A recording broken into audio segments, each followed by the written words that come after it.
ada isu terakhir yang kemudian sangat heboh. Ya. Lalu kemudian orang melihat seluruh persoalan ke Pak Ahok. Itu pidato Anda di Kepulauan Seribu, Ya. yang kemudian diduga melakukan penistaan terhadap agama. Ketika hal itu sekarang berkembang, apa yang kemudian menjadi konsen dan perasaan Anda?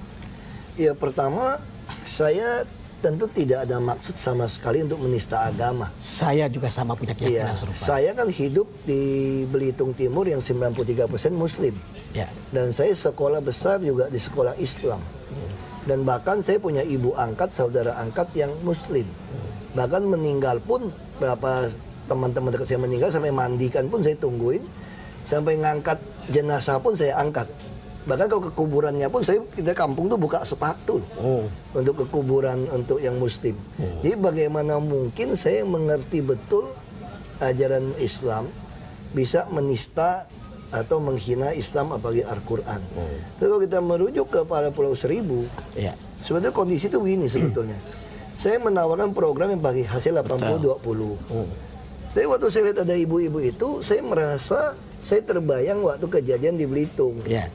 Nah, saya waktu Belitung kampanye, itu selebaran itu disebarkan di mana-mana. Nah, pada waktu itu kebetulan Gus Dur mendukung saya kampanye. Nah, saya itu ngadu ke Gus Dur kan, Gus, ini ada selebaran. Selebaran saya masih simpan. Ini saya kasih ke Barreskrim. Gus, ini ada selebaran nih, Gus. Bilangin kalau yang pilih kafir, jadi kafir masuk neraka nih. Ini suratnya ini nih, Gus. Tahu sendiri Gus Dur jawabnya kan? Ya. Ah, biarin aja. Nggak ngerti Quran. Orang konteksnya nggak begitu kok. Saya kerekam kan? Ya. Terus saya juga Terus ketemu lalu ibu-ibu terekam, yang kampung saya ngomong begini sama saya. Hok, karena saya dari kecil kan. Ya. Mohon maaf ya, ibu nggak bisa pilih kamu, Hok. Kenapa? Karena ibu takut jadi kafir. Karena pilih kamu. Ayatnya apa? Kasih lihat lah selebaran yang ayat-ayat itu. Ya sudah, saya mah udah lupa. Makanya waktu di Pulau Seribu Konteks itu kemudian di waktu Pulau saya lihat Seribu ibu terbawa, itu, saya melihat ibu ini seperti ibu yang saya di Belitung Timur. Saya khawatir mereka menolak program 80-20 saya yang sudah saya jalankan sejak tahun 2014. Itu gara-gara wajib milih saya. Ya. Makanya saya dengan lapang hati, saya sampaikanlah. Seandainya saya tidak jadi gubernur lagi pun, program ini akan jalan terus sampai Oktober 2017.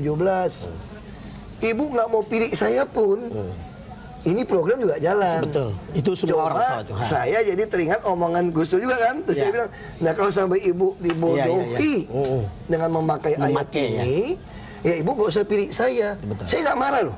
Ya. Saya betul-betul, saya ingin mereka. Itu gaya Anda sebetulnya. Saya sebetulnya ingin sekali, kalau lihat di videonya dengan jelas, saya ingin sekali, kasarnya gini lah ya, saya rela kamu nggak pilih saya deh. Ya. Asal program yang bagus Itu betul. ini Anda ambil. Itu niatnya. Dan waktu itu terbukti apa tuh nggak? Kan banyak TV. Orang dia rekam kok, dia catat semua kok. Kenapa setelah pulang dari Pulau Seribu, saya kalau menghina agama ya, menista agama, kira-kira aku dikeroyok di Pulau Seribu nggak waktu itu? Ya. Itu nggak ada, masih makan siang, masih kasih bibit, panen. Sampai pulang, 5 hari nggak ada berita. Sampai dipotong. Dia kemudian diedit, dikeluarin, itulah baru jadi masalah. Jadi saya sebetulnya dalam lubuk hati saya yang paling dalam, kalau kondisi ini menyebabkan kita begitu gaduh, saya sudah sampaikan mohon maaf. Saya sudah sampaikan berkali-kali dengan tulus hati yang paling dalam, saya mohon maaf. Nggak ada niat saya untuk menghina agama. Apalagi saya tahu kan semua agama ini punya kitab sucinya. Islam bisa begitu besar, Anda tentu dia punya keyakinan, dia percaya itu loh. Bagaimana mungkin saya menghina isi Al-Quran? Nah itu kan, makanya saya bilang kalau sampai ini membuat orang begitu tersinggung, saya bilang, saya lubuk hati baik dalam, saya nyatakan mohon maaf udah. Pak Ahok, apakah bisa dikatakan itu sekali lagi dalam kesempatan ini? Ya saya sudah sampaikan pada seluruh umat Muslim yang tersinggung atau salah paham, karena masing-masing orang saya ngerti ya punya tafsiran masing-masing ya. Nah saya sudah sampaikan dengan tulus hati, saya mohon maaf. Saya sudah sampaikan kepada seluruh orang Muslim atau Islam, saya sampaikan saya mohon maaf. Apakah Pak Ahok pernah menduga sebelumnya bahwa kejadian ini akan sebesar ini? Tidak. Karena saya sudah sering ngomongin ini kok dari sejak karir politik saya tahun 2000. Kita punya data yang memperlihatkan bahwa Anda sudah berkali-kali sebetulnya ngomong hal yang tapi sama. saya juga tidak pernah marah. Saya mengerti sekali. Yang kasus ini, makanya saya bilang, saya betul-betul sampaikan. Saya kan disampaikan ada tafsiran tahun 2002 Menteri Agama sebenarnya tidak seperti itu seluruh dunia. Masalahnya apa yang ngomong saya. Coba kalau Gus Dur masih hidup, Gus Dur yang ngomong. Nggak, makanya kata Mbak Yani, mulut kamu itu udah kayak Gus Dur, masalahnya kamu bukan Gus Dur loh. Itu aja masalah, lu bukan Gus Dur. Jadi lu jangan ngomong sembarangan lu. Lu bukan Gus Dur, jadi jangan ngomong sembarangan, tapi juga ngomongnya pada saat-saat situasi politik seperti sekarang. Apakah ini kan cuma gara-gara pilkada aja kan saya pikirkan. Kalau nggak ada pilkada juga, kalau kemarin saya bilang mundur juga nggak ribut lagi. Tetapi apa berpikir mundur enggak kan? Enggak lah. Kuda yang baik nggak pernah makan rumput di belakangnya. Nah, aku di siau kuda. Kuda yang baik tidak pernah makan rumput di belakangnya. Maju terus. Aku di siau kuda. Siap bercanda. Soalnya ada cerita kan begini. Ini Ahok ini dengan kasus penista agama ini membuat banyak orang uncomfortable. Ada yang marah, ada yang merasa tidak nyaman. Bahkan mungkin sebagian pendukung Anda juga merasa tidak nyaman gara-gara itu. Apa yang Anda pikirkan ketika ada perasaan seperti ini? Makanya saya jelaskan gitu loh. Saya berpikir sederhana juga. Kalau Bapak orang yang memang suka sama kebenaran, memang mau membela kebenaran, apa yang saya sampaikan ini sebuah kebenaran fakta tentu tidak membuat Anda tersinggung sebetulnya. Jadi kalau Anda tidak mengerti kebenaran, saya sampai kebenaran, Anda tidak Anda terima. menyampaikan kebenaran, tapi ada orang yang mencari pembenaran. Ya makanya bagi saya, ada dua hal yang berbeda. Bagi saya sudah minta maaf. Tuhan yang Maha Kuasa, Maha Esa saja, orang berbuat dosa paling jahat pun ketika dia datang minta maaf, dimaafkan. Ya Ahok ya Ahok, namanya udah Ahok ya, tukang martabak ya, cakwe itu Ahok ya udah susah. Ahok ya udah Ahok lah, begitu lihat gua truk engkau aja udah. Oh, kalau digelodok dikira tukang jual elektronik lagi, komputer lagi rakit. Kita memang sudah lahir seperti ini dan tidak bisa berubah apapun. Iya. Ya cuman kalau Anda lihat kemarin nonton nggak Pak SBY pidato press conference? Aku nggak nonton semua. Tetapi mendengar. Cuma waktu berita diulang.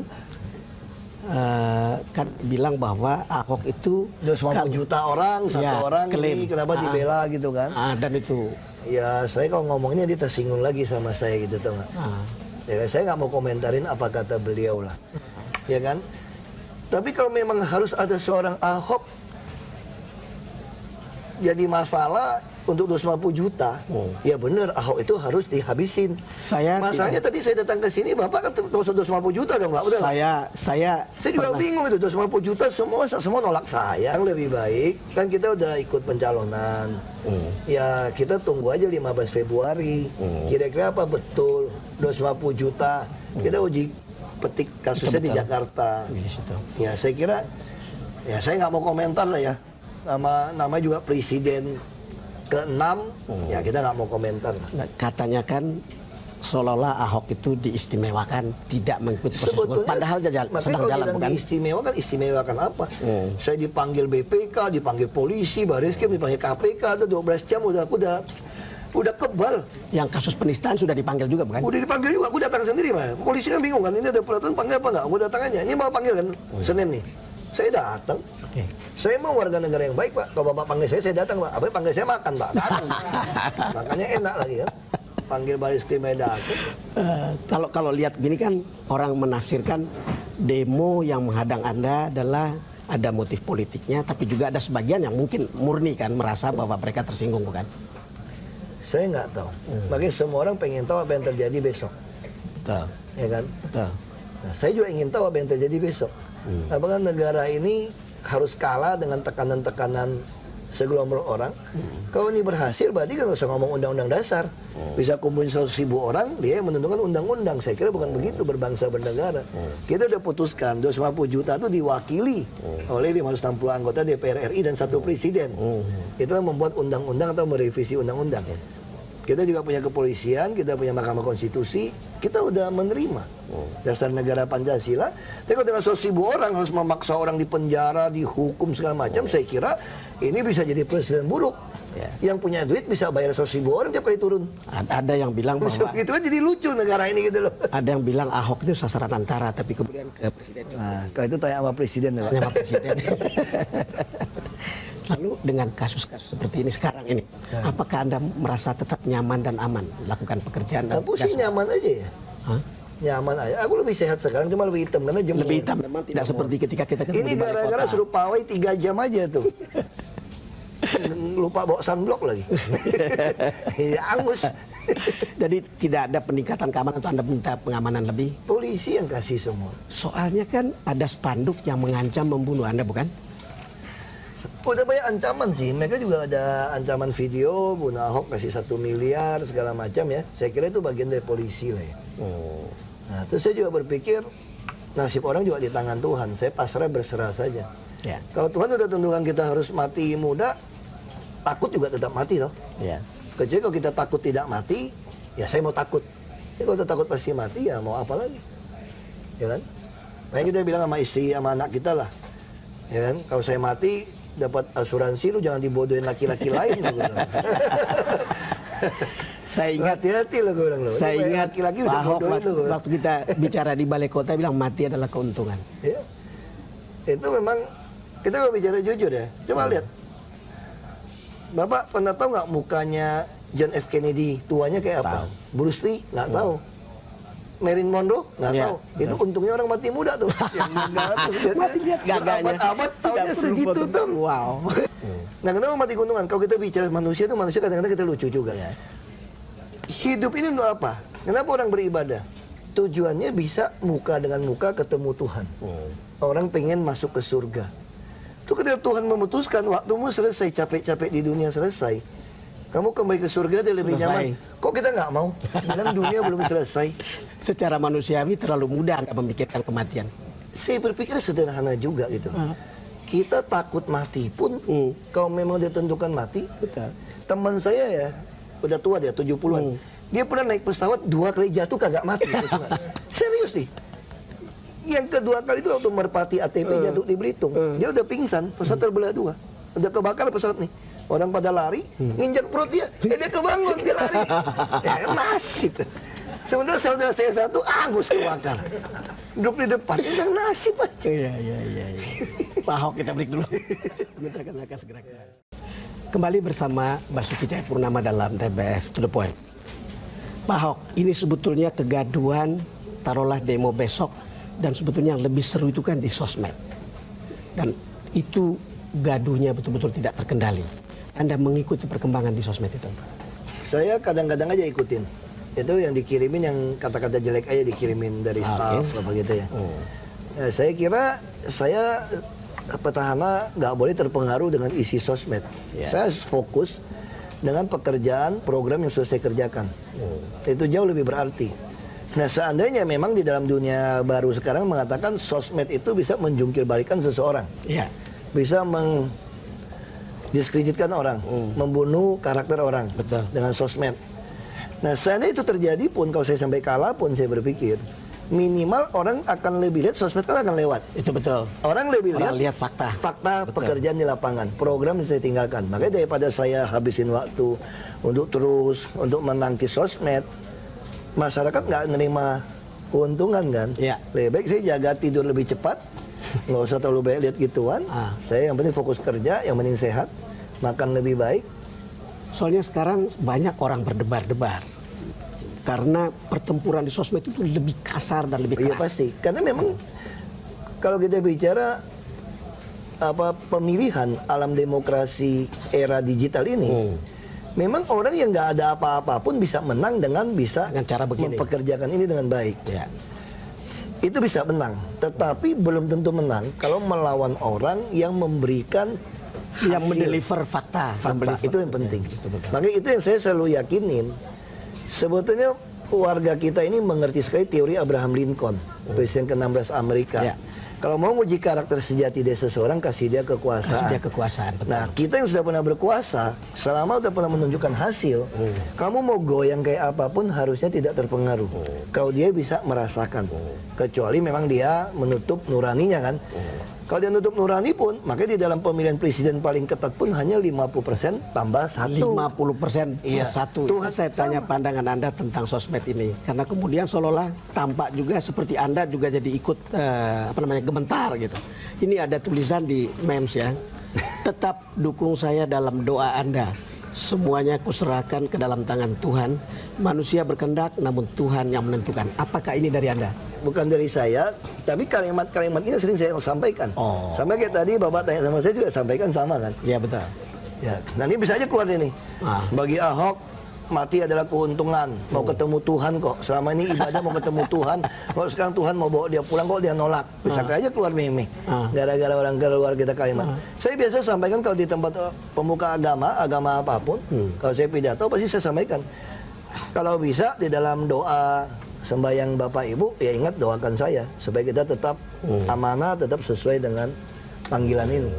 Ya, ini juga menarik karena kemudian Jenderal Tito mengatakan jangan terpengaruh dengan media sosial. Tolong cerna betul dan jangan langsung ditelan mentah-mentah lalu terbawa emosi. Ya, saya kira ini yang penting. terjadi kan gitu. Saya kira sekarang pemakai media sosial tuh bisa di atas mungkin 56%, 50%, saya nggak tahu apa setengah-setengah. Nah saya kira ini penting. Karena kadang-kadang media sosial nih orang itu sekarang tuh malas baca isi. Itu betul. Lihat Apalagi judul. kalau online ada 300-an di kita. Dia hanya kasih judul yang sangat Bombastis. isinya beda. Orang begitu baca judul langsung komentar. Yang baca juga kagak baca judul lagi, cuma baca komentar lagi. Langsung bikin komentar. Jadi ya kayak gitu. Namanya saya sampaikan kepada Pemda.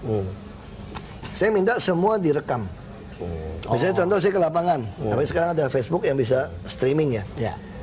Kalau saya pencitraan kan cuma foto sepotong. Betul. Atau kalau difitnah orang kan cuma sepotong. Tapi kalau kita keluarkan video secara menyeluruh, Utuh bisa dilihat. nah saya dibilang khawatir juga tidak terlalu khawatir soal sosmed ini. Kenapa? Logika saya sederhana. Kalau orang yang bisa mendapatkan berita dari sosmed, dia salah pun, berarti dia juga bisa mendapatkan berita tentang siapa saya. Itu betul. Karena saya punya rekam jejak. Ada datanya. Kecuali saya bukan rekam jejak, Ya. hanya pencitraan. Kalau saya pencitraan, saya khawatir. Saya punya rekam jejak dari tahun 2003. Dari bikin partai PIB sampai DPRD. Pak Ahok, kalau lihat perkembangannya ada sekarang, apakah Anda melihat rival Anda mengambil keuntungan dari kasus ini? Saya nggak tahu. Saya juga belajar satu teori gini. Katanya kalau di Amerika, di Departemen Keuangannya, kalau Anda mau belajar mengenali uang palsu, dia nggak pernah belajar uang palsu seperti apa. Mereka hanya dilatih belajar mengenali uang asli. Dilatih mengenali uang asli. Uang asli. Jadi apapun uang yang keluar, begitu tidak mirip dengan yang asli, ada yang tidak mirip sepotong aja, itu langsung palsu. Nah ini teori ini saya Jadi pakai. pegang yang asli saja. Jadi Belajar. bagi saya, rival saya mau ngomong apapun, mau tahu, saya nggak mau pusing. Saya hanya pusingkan program saya harus terrealisasi. Fokus. Bagaimana masyarakat tahu yang kamu nikmatin hari ini karena saya yang lakukan. Dan kalau kamu kasih saya kesempatan lagi, panjang kontrak saya gitu kan, pegawai kan, ya. saya akan bikin lebih bagus lagi. Nah kira-kira gitu aja, kita fokus. Gitu aja. Setelah kasus ini, apakah Anda merasa jalan Anda menuju DKI 1 itu sebuah jalan terjal atau apa? Enggak juga sih. Saya bersyukur dengan situasi seperti ini. Saya bersyukur aja. Jadi banyak hal ya dalam hidup ini sebetulnya itu nggak usah terlalu stres juga gitu teman. Kita harus percaya orang mereka-reka yang jahat, yang apapun itu sebetulnya bisa menggenapi kebaikan kita. Jadi orang bisa lakukan kerja apa saja. Saya percaya konsep pilihan. Ya. Ya kan kayak orang bilang takdir apa. Betul. Jadi orang bisa lakukan apa saja, justru itu sebetulnya tanpa dia sadar. Itu melengkapi tujuan. Tuhan turut bekerja dalam segala sesuatu mendatangkan kebaikan pada orang yang dia pilih.